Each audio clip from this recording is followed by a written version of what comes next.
श्रीमद् भगवद गीता ज्ञान यज्ञ प्रवचन क्रमांक 209 अध्याय 5वां कर्म संन्यास योग श्लोक क्रमांक 6।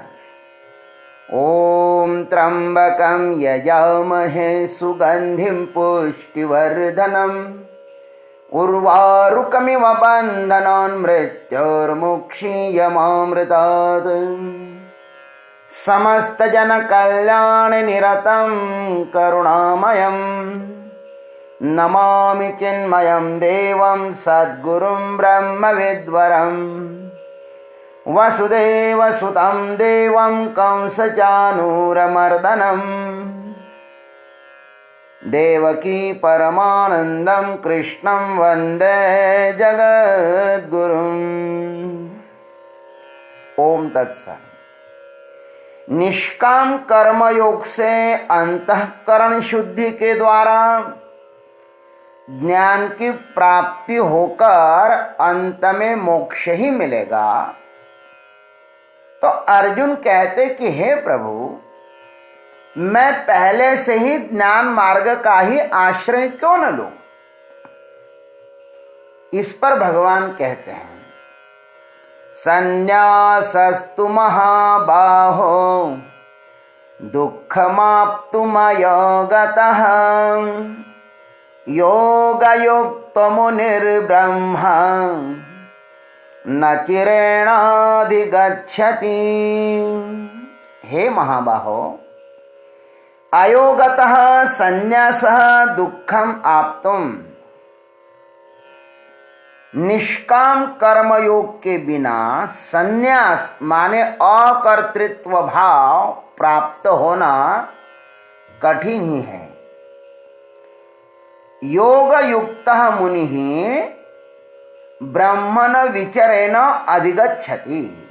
ब्रह्मण चिरेण अधिगच्छति। परमात्मा स्वरूप का मनन करने वाला निष्काम कर्मयोगी परब्रह्म परमात्मा को शीघ्र ही प्राप्त हो जाता है। आइए इस पर हम लोग चिंतन करते हैं। तू हे महाबाहो, परंतु हे महाबाहो, यहां पर अर्जुन के लिए भगवान ने महाबाहो यह संबोधन किया है। बड़े से बड़े कर्म करने के लिए तुम समर्थ हो अर्जुन। संसार के प्रत्येक कर्म में यशस्वी होने का सामर्थ्य तुम्हारे में है। बहिरस्थ जगत को अपने वश में करने के पुरुषार्थ से तुम अलंकृत हो। बाहर के वैभव को प्राप्त करना अधिक दुष्कर नहीं है। थोड़े बहुत प्रयत्नों से उसको हम अपना बना सकते हैं। तुम्हारी ये महान बाहुएं कर्म करने के लिए ही तो दी है। महान कर्मों के द्वारा निष्काम कर्मयोग करने की तुम्हारी ये शक्ति है। निष्काम कर्मयोग उस प्रभु के पास पहुंचने का बहिरस्थ मार्ग है। निष्काम कर्मों के द्वारा उसको प्राप्त करना है। यह मार्ग भी कठिन ही है, किंतु दूसरे संन्यास मार्ग की अपेक्षा यह मार्ग कैसा है? सुगम है। संन्यास मार्ग की अपेक्षा यह निष्काम कर्मयोग है ना, वह कैसा है? थोड़ा सरल है। अयोगतः संन्यासः दुःखम आप्तुम। निष्काम कर्मयोग के बिना संन्यास माने अकर्तृत्व भाव प्राप्त होना कठिन ही है। आंतरिक यात्रा का नाम है संन्यास और बहिरस्थ यात्रा का नाम है कर्मयोग। अनंत जन्मों से हम कर्म ही करते आए हैं, अतः हमारी प्रत्येक इंद्रिय को विषय को पकड़ने की जबरदस्त आदत पड़ी है। वह एक क्षण विषयों से अलग नहीं रहती। हर वक्त विषयों का संयोग उन्हें चाहिए। विषय विहीन जीवन का हमें कोई अनुभव भी नहीं है। अतः विषयासक्ति सदा ही बनी रहती है। ऐसी अवस्था में यदि हम कर्मों का सर्वपरित्याग करें तो वह स्वयं के लिए बहुत बड़ा मिथ्याचार होगा।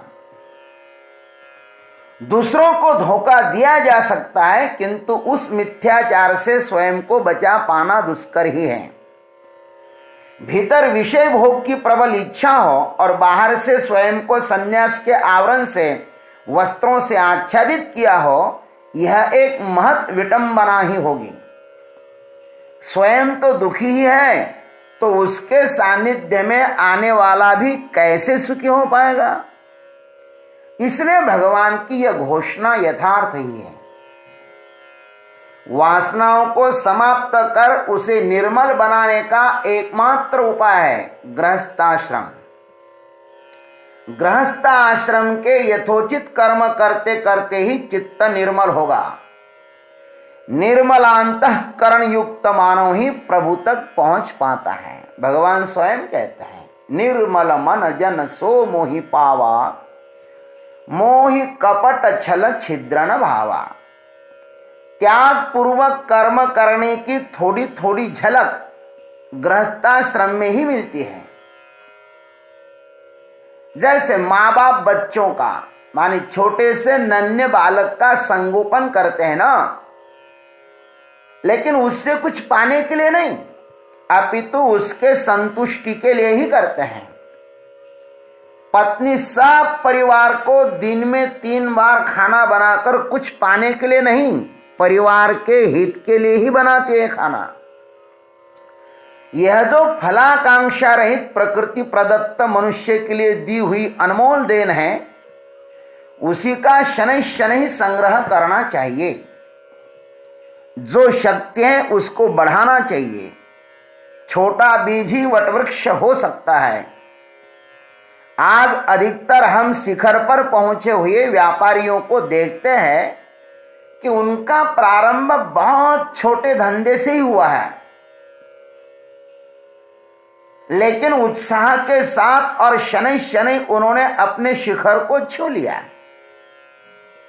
व्यापार में संतोष नहीं होगा, यह बात दूसरी है, किंतु आज वे पर्याप्त धनी हैं।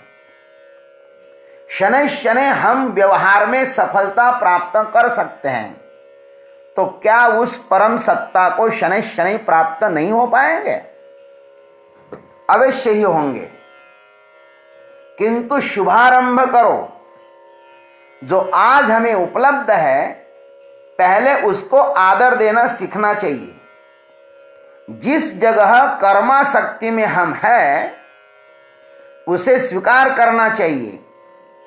फिर धीरे धीरे कर्माफलाशक्ति को छोड़कर निष्काम वृत्ति से कर्म करना चाहिए। फिर संन्यास अपने आप प्राप्त होगा। कर्मों को हेतु पुरस्सर नहीं छोड़ना है, उन्हें छूटने देना है। छुड़वाना यह प्रकृति का धर्म है। हम बाल्यावस्था से जैसे ही युवा हुए तो खिलौने की आसक्ति छूट गई। अब हम खिलौने के दुकान में जाएं तो उनके साथ, उन खिलौनों के साथ आसक्त होकर नहीं बैठते। वाह कितना सुंदर खिलौना है, बहुत अच्छा है, उनके लिए रोते नहीं है। अब हम जानते हैं कि जीवन जीने के लिए उसका कोई भी उपयोग नहीं है। उसको ले भी आएंगे घर में तो अपने लिए नहीं, बच्चों के लिए लेके आएंगे। अब आसक्ति नहीं, उनका उपयोग है। कर्मों का उपयोग ही संन्यास है। फल आकांक्षा रहित कर्म जब निष्काम कर्म योग में परिवर्तित होता है, तब मनुष्य परम संन्यास को उपलब्ध हो जाता है। योग युक्त मुनि ब्रह्म न चिरेण अधिगच्छति। भगवान कहते हैं, फलाकांक्षा रहित निष्काम कर्म योग जिसके रोम रोम में समा गया है, जिसका श्वासोश्वास भी प्रभु के चरणों में समर्पित हो रहा हो, जिसके हृदय का प्रत्येक स्पंदन भगवान की स्तुति कर रहा हो, ऐसा मननशील साधक प्रभुमय हो जाता है। वह तत्काल कालातीत में समा जाता है, बूंद ही सागर बन जाती है, घटाकाश महाकाश में विलीन हो जाता है। परमात्मामय जीवन होने से उसके लिए साफ संसार परमात्मामय हो गया है। निष्काम कर्मयोग अंतःकरण शुद्धि का क्या है? हेतु है। चित्त शुद्धि होने पर चित्त की देवता उसमें प्रविष्ट हो जाती है, प्रभु उसके ही हृदय में प्रविष्ट हो जाते हैं, जो उसका मनन करते हैं और मनन मनोहर को समर्पित करते हैं। जो केवल कर्मठ है उसका मन फलाकांक्षा से और शरीर कर्म से पीड़ित रहता है। इंद्रियां अन्यान्य भोगों की तलाश में संलग्न रहती हैं, किंतु कर्मयोगी का जीवन उसके विपरीत है।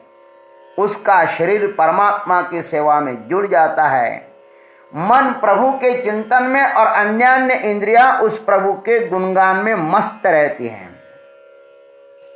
इस प्रकार उसके हृदयस्थ सब कामना प्रभुमय होकर कर्तृत्व का समूल उच्छेदन हो जाता है।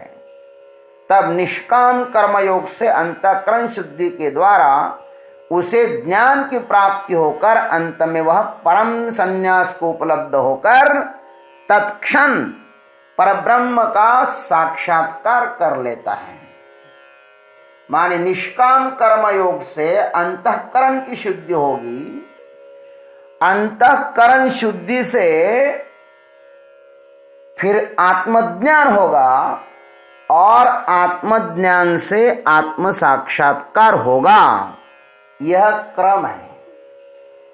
तो इस प्रकार भगवान कहते कि अर्जुन, तुम निष्काम कर्मयोग से अपनी यात्रा प्रारंभ कर सकते हो।